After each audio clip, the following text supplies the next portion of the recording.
So hello everyone, welcome back to the channel growing mindset. मैं हूं Nitesh. So let's learn and earn together.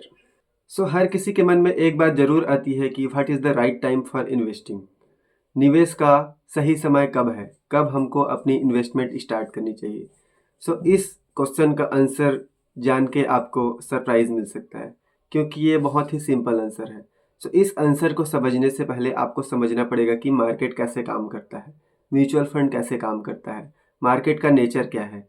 Market हमेशा ऊपर ही नहीं जाता है, क्योंकि मार्केट में हर प्रकार की एक्टिविटीज़ होती हैं। जैसे वो एक जिग जैग लाइन में मूवमेंट करता है, सीढ़ी नुमा रास्ते में। सो मार्केट फिर ऊपर जाती है, फिर नीचे आती है, फिर ऊपर जाती है और फिर नीचे आती है, और ये लगातार चलते रहता है। सो सबसे पहले हम ये समझते हैं कि मार्केट में उतार चढ़ाव आते क्यों हैं। सो ये समझने के लिए हमको ये समझना पड़ेगा कि मार्केट चलाता कौन है। सो मार्केट में दो बड़े प्लेयर्स हैं, और ये दोनों प्लेयर्स ही जनरली मार्केट को चलाते हैं।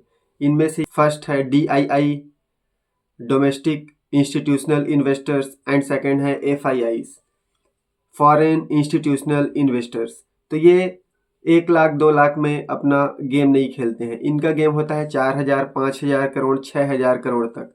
तो ये एक दिन में 4,000 करोड़ से 5,000 करोड़ की खरीदारी करते हैं और एक दिन में इतने का अमाउंट बेच देते हैं। तो इनके वजह से मार्केट इन्फ्लुएंस होता है। जब ये 4,000 करोड़ 5,000 करोड़ एक साथ मार्केट में डालते हैं तो मार्केट में जो है वो अपर मूवमेंट देखने के लिए मिलता है। और जब ये बिकवाली करते हैं या जब अपने शेयर्स को बेचते हैं या म्यूचुअल फंड यूनिट्स को बेचते हैं तो मार्केट डाउन जाने लगती है। अभी जो है इंडियन स्टॉक मार्केट 12 से 13% गिर चुका है, और इसके गिरने की वजह भी वही है क्योंकि FIIs अपना पैसा लगातार निकाल रहे हैं और DII उसमें कवर कर रहा है, इन्वेस्ट कर रहा है, लेकिन उसको कवर अप नहीं कर पा रहा है। सो ऐसा होता क्यों है? देखिए, वो हज़ारों करोड़ का इन्वेस्टमेंट करते हैं तो उनको 3 साल 4 साल 5 साल में एक मोटा प्रॉफिट मिल जाता है। सो वो उस प्रॉफिट को बुक करते हैं। सो वो अपना प्रॉफिट जब बुक करते हैं, अपने शेयर्स म्यूचुअल फंड्स के यूनिट्स जब बेचते हैं तो मार्केट गिरने लगती है, और ये एब्सोल्युटली नेचुरल है। इसमें कोई भी हमको हैरान होने की बात नहीं है, क्योंकि मार्केट एक डायरेक्शन में कभी भी मूवमेंट नहीं करता है। वो ऊपर जाएगा फिर नीचे आएगा। तो अभी जब FIIs मार्केट में अपना पैसा निकाल रहे हैं तो मार्केट नीचे जा रही है, लेकिन वो उनको फिर से प्रॉफिट कमाना रहेगा। वो एक मौका देखेंगे कि मार्केट में कब घुसना है। मार्केट में डिप कहाँ तक लगता है इसको कोई आज तक नहीं पकड़ पाया है। इसीलिए हमको सिस्टमेटिक इन्वेस्टमेंट प्लान करना चाहिए, यानी कि SIP। जब भी आप SIP करते हैं तो हर मंथ आपको म्यूचुअल फंड्स के कुछ यूनिट्स मिलते हैं, जिसमें आपको गिरते हुए मार्केट में ज़्यादा यूनिट्स मिलते जाएंगे, और वही जब मार्केट ऊपर उठने लगेगा तो उस यूनिट्स पे आपको ज़्यादा प्रॉफिट मिलेगा। अब ये समझते हैं कि मार्केट क्या पहली बार गिर रहा है? तो जी नहीं। मैं लगभग 3-4 साल से मार्केट से जुड़ा हुआ हूँ, कोरोना के टाइम से। और कोरोना के टाइम पे ही नहीं, इसके पहले भी 2016 में मार्केट 12 से 13% गिरा था। उसके बाद उसमें 60 से 65% की बढ़ोतरी हुई। उसके बाद 2020 में कोरोना पैंडेमिक की वजह से मार्केट फिर से 20 से 21% तक गिरा था, क्योंकि लोगों का काम नहीं चल रहा था, लोगों के पास पैसा नहीं था, इसलिए सब लोग अपने शेयर्स म्यूचुअल फंड के यूनिट्स बेच रहे थे। लेकिन जो स्मार्ट लोग थे, जिनकी सैलरी उस समय रुकी हुई नहीं थी, वो लगातार अपना इन्वेस्टमेंट कर रहे थे और उनको मोटा प्रॉफिट हुआ, क्योंकि म्यूचुअल फंड्स में जो है सिस्टमेटिक इन्वेस्टमेंट करते रहने से कंपाउंडिंग इफेक्ट का फ़ायदा हमको मिलता है, कंपाउंड इंटरेस्ट मिलता है। सो कोरोना के टाइम पे जो मार्केट 20 से 21% गिरा था, उसके बाद 2021, 22, 23 और 24 4 सालों में मार्केट ने 80% का रिटर्न्स दिया है। इट मीन्स अगर आप उस समय कोई भी लार्ज कैप का एक स्टॉक खरीद के छोड़ देते 1 लाख रुपए का, तो वो 1,80,000 का हो जाता 2024 के आते आते। सो ये जो 80% का उछाल आया, इसमें बहुत सारे इंस्टीट्यूशनल इन्वेस्टर्स को बहुत ज़्यादा प्रॉफिट हुआ। उसी को बुक करने के लिए सितंबर से FII अपना जो शेयर्स है म्यूचुअल फंड यूनिट्स है उसको बेचना शुरू किया है, जिसकी वजह से मार्केट में गिरावट आई है। लेकिन एक मोमेंट ऐसा भी आएगा जब उनको लगेगा कि सारे जो शेयर्स हैं वो सस्ते दामों में मिल रहे हैं, उनको एक अपॉर्चुनिटी दिखेगी और वो अपना पैसा फिर से डालने लगेंगे, जहाँ से मार्केट में फिर से एक अप मूवमेंट आएगा।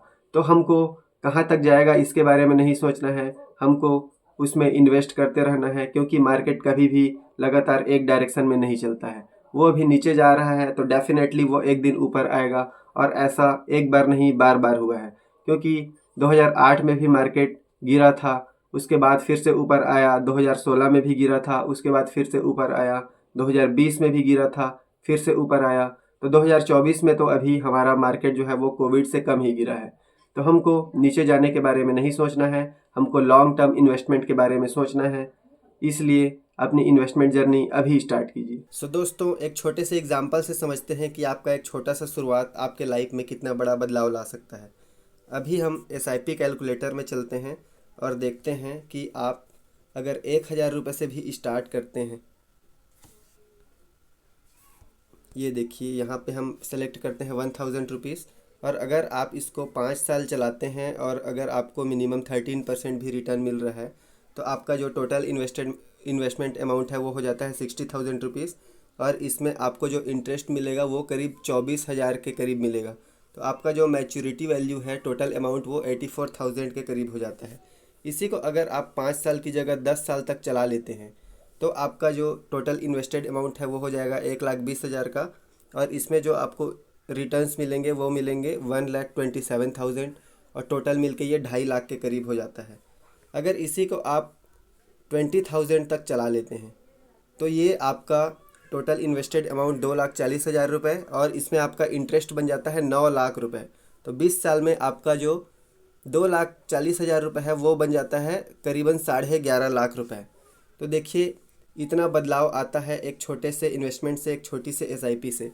और अगर आप इसको 10% स्टेप अप करते हैं हर साल, मीन्स 10% से बढ़ाते हैं हर साल, तो 20 साल में आपका जो पैसा है वो टोटल इन्वेस्टेड अमाउंट हो जाता है 26,56,000 रुपये।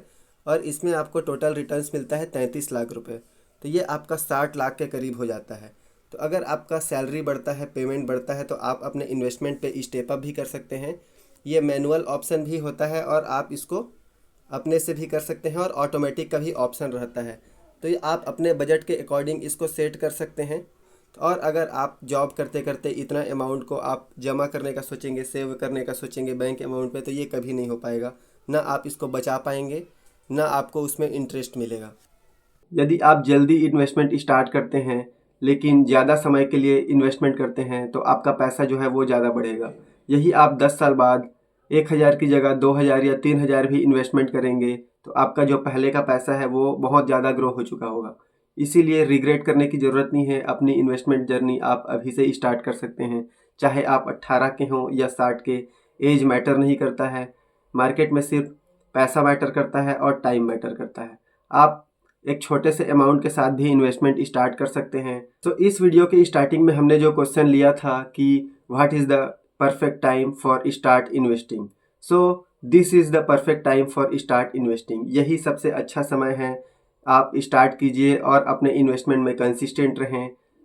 आपका पैसा बढ़ेगा और आपको कंपाउंडिंग का फ़ायदा मिलेगा, इसकी गारंटी है। समय के साथ छोटा नियमित निवेश एक बड़ा अंतर ला सकता है। So don't wait for perfect time, this is the perfect time. So जब से आप अपनी इन्वेस्टमेंट स्टार्ट करते हैं वही आपके लिए एक परफेक्ट टाइम है। सो अपनी इन्वेस्टमेंट जर्नी स्टार्ट कीजिए।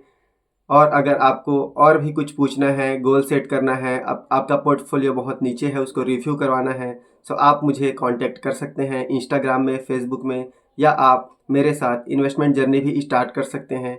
नीचे आपको एसेट प्लस का लिंक मिलेगा, उसमें आप आईडी बनाइए और मेरे साथ म्यूचुअल फंड्स की जर्नी स्टार्ट कीजिए।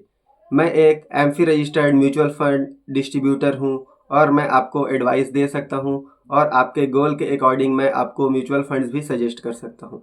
सो मेरे साथ कनेक्ट करने के लिए आप डिस्क्रिप्शन में दिए किसी भी लिंक से कनेक्ट कीजिए और मुझसे बात कीजिए।